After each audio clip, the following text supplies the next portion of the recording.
I've taken a couple of days off with the daily updates, primarily because we had a public holiday on Friday here in Singapore, and yesterday I was just washing my hair. But we've got a webinar tomorrow with Mark Matthews. Mark Matthews is the Chief Strategist at Julius Baer Bank, one of the largest Swiss banks, the largest Swiss pure private bank, the third largest bank in Switzerland.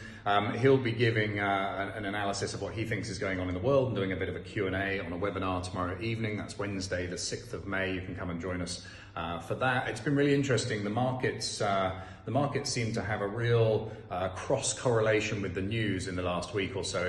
If anything really bad came out in the news, the market seemed to rally, and if there was some sort of vague hope of something positive, it seemed to come down again. It's like the market's completely addicted to the stimulus packages that only come when there's more bad news. So obviously the Fed kept its rates stable, the ECB kept its rates stable, countries are unlocking stuff, and now the market seems to have correlated back with good news. Oil is rallying on the basis of uptick in demand.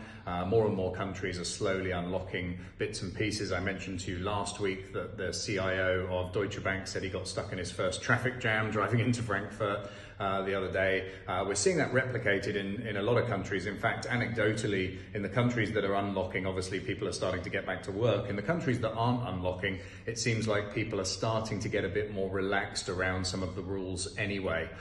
So it seems like they're sort of perhaps going out a little bit more than they had for the first few weeks of the various lockdowns. So I think governments will start to loosen the reins a little bit soon before it gets carried away and just happens without them. So I think that'll be a really interesting dynamic to watch over the next few weeks. And as I said, I think the markets are not that far off their all-time highs, which is pretty crazy when you think that we are basically in a massive recession, and it's bound to, by one measure, it's going to be the biggest recession since the Great Depression.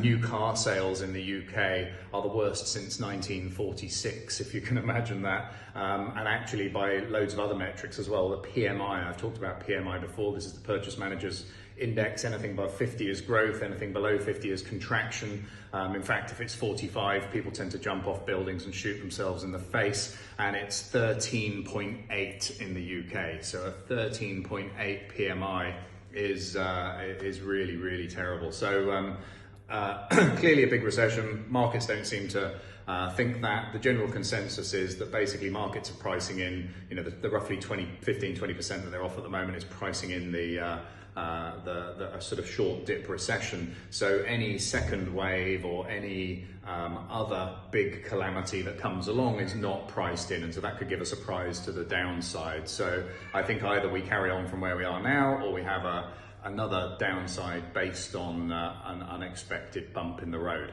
So keep watching, hopefully see you tomorrow on the webinar, and reach out if you have any questions about how this is affecting small business. Obviously I talk in these things about the macro effect. If you're interested in the micro effect, follow some of my other stuff where we talk about all sorts of ideas to help small businesses and help grow businesses through acquisition. So speak to you soon.